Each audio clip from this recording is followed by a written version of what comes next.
So, Roxanne, tell me a little bit about these projects that were going on. It sounds like you have quite an exciting life going on. Yeah, I've been a filmmaker for quite a while. I started my filmmaking career working for Francis Coppola, and I had a very distinguished career in dance and theater in New York City, worked on Broadway. So, this particular film, Homecoming Veterans, Wives, and Mothers, was something I just felt passionate about. My husband is a Navy captain from the submarine service, and his father was a decorated Marine pilot who saved many POWs in Vietnam. And it was important to me to take a look at the women and how they were being treated and were being reacting. Now, in the last two wars, Iraq and Afghanistan, these women were doing the same jobs men used to do. So they were on the front lines and they were leading squadrons and leading teams. And it was when they came back, they had to reassess into being wives and mothers. And that was a whole new thing for the military to understand, to deal with, for the VA. They had same issues as men in terms of physical or emotional disabilities, homelessness, although most of the women who are homeless are single mothers, which adds a whole other dimension. So how do you go from being a leader of a squadron to coming home and being a wife and a mother again?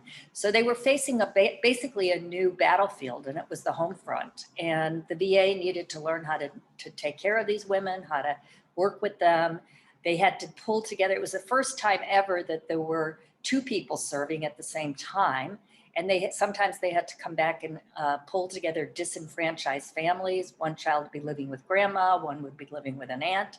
So to me, this project is extremely important in getting the word out about women veterans and how much they've done for us and what their issues are when they come home. It's incredible. First of all, thank you for that. Thank your husband for his service, and thank his father for his service. It's just incredible. I'm a big supporter of military, so this is near and dear to my heart as well. Thank you. And what I want to know is, what was the biggest challenge about making this film?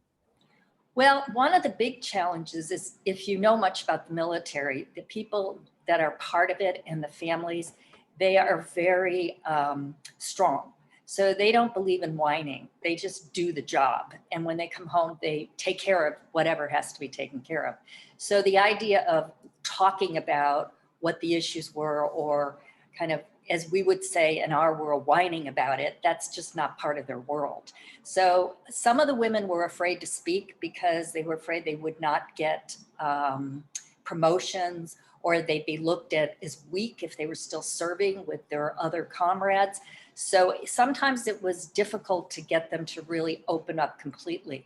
But once they trusted me as a filmmaker and as a military family, then they opened up completely. So one of the women, Deborah Wilkes, who talks at length about being anxiety when she came back. She was a MP, and yet when she went into Walmart, when she came back, she had so much anxiety of being in a place with so many people and so many choices. It was very difficult for her. So, and there were women that faced things. One woman said she was leading her team and they started getting hit by a sniper, and she was in front. It was her job to take out the sniper. And when she looked in the scope, it was a 8-year-old boy, and she froze. She couldn't do it. And the guys behind her kept saying, take him out, take him out, take him out. And she said, she said, he reminded me of her nephew.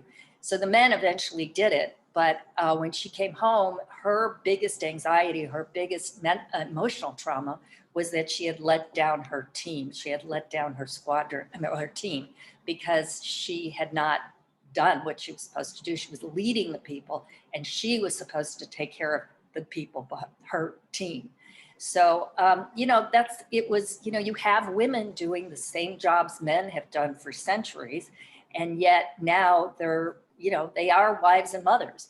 We have a serious homelessness situation with vets, and many of those are, about 4,000 are homeless mothers. In the film, we do show a center called the Blue Butterfly Center. And Mayor Garcetti has been very active in helping, and they've converted Navy housing to homes for female vets who are homeless with children. And some of the major people in Hollywood have gone in and redecorated the homes. So when these vets move in, they have food in the refrigerator, towels, everything you could imagine.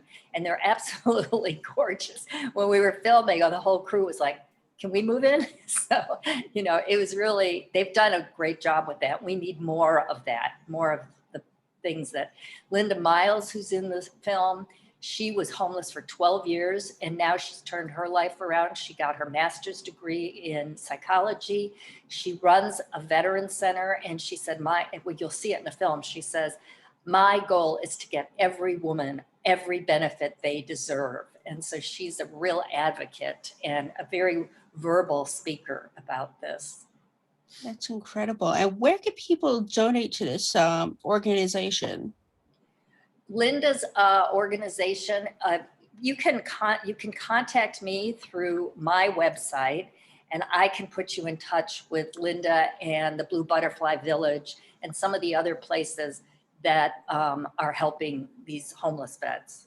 I would love to help. Like I said, I'm a huge military supporter, lost a friend to post-traumatic stress, and it's just, I'll do anything I can to help. Thank you. Thank you. That's very nice of you. We all would appreciate it. And how do you feel about your movie getting so much positive attention? I mean, it's just so incredible. Well, I feel very passionate about this. And I have to say, Shorts TV was sort of the instigator of everything. I met Carter at a Motion Picture Academy event for documentary films. And he said, you know what, I'm going to put you with my team. I want them to look at your films. They took 4 of my films. They are the #1 network for short films. They reach over 100 million homes internationally. So it's all over. Most of the films they take are Emmy contenders or Oscar nominated. And I'm proud to say that our film is now up for a Daytime Emmy. They announce, yes, they stopped voting June 28th. And on July 13th, we'll find out if we are up for a Daytime Emmy this year. So I say that the way I approach it, and what I've said on social media, is these women deserve this honor. They need it and they deserve it. So we really want to make sure the Emmy voters vote for this film and give it the platform that it is due. Absolutely. It's something that's well overdue and something that we all absolutely need to see, and something we don't think about. I was talking to someone else earlier about this very topic, and we don't think about the homeless vets, especially the female homeless vets. Exactly. It's so Exactly. heartbreaking. And it's, it's, again, as I said, when you're out there leading a team or a squadron, and then you come home and you have to reassess into being a wife and a mother or bringing these disenfranchised families together. It's not easy, because you're also still, an officer or an enlisted person, and you're still military, but you're still trying to, balance your life, as all of us try to balance, who are women, with being wives and mothers. Exactly. And what else are you working on? Do you have any other projects? Yeah, I have quite a few. I just finished a digital series called The Salon, and it was based on a movie I did called A Couple of White Chicks at the Hairdresser. And they are comedies, but I always like the idea of pathos with comedy, because this is life, right? So in The Salon, it's a comedic piece, but we deal with gun legislation, we deal with immigration. So as much as it sounds like a ball of fluff, being what happens in that salon.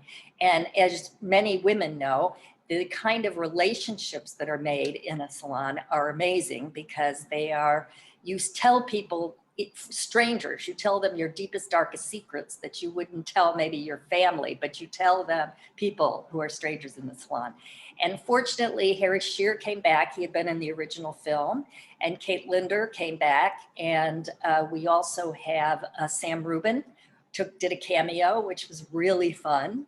And we have quite a few influencers who are good actors: Candy Washington, Derek Warburton.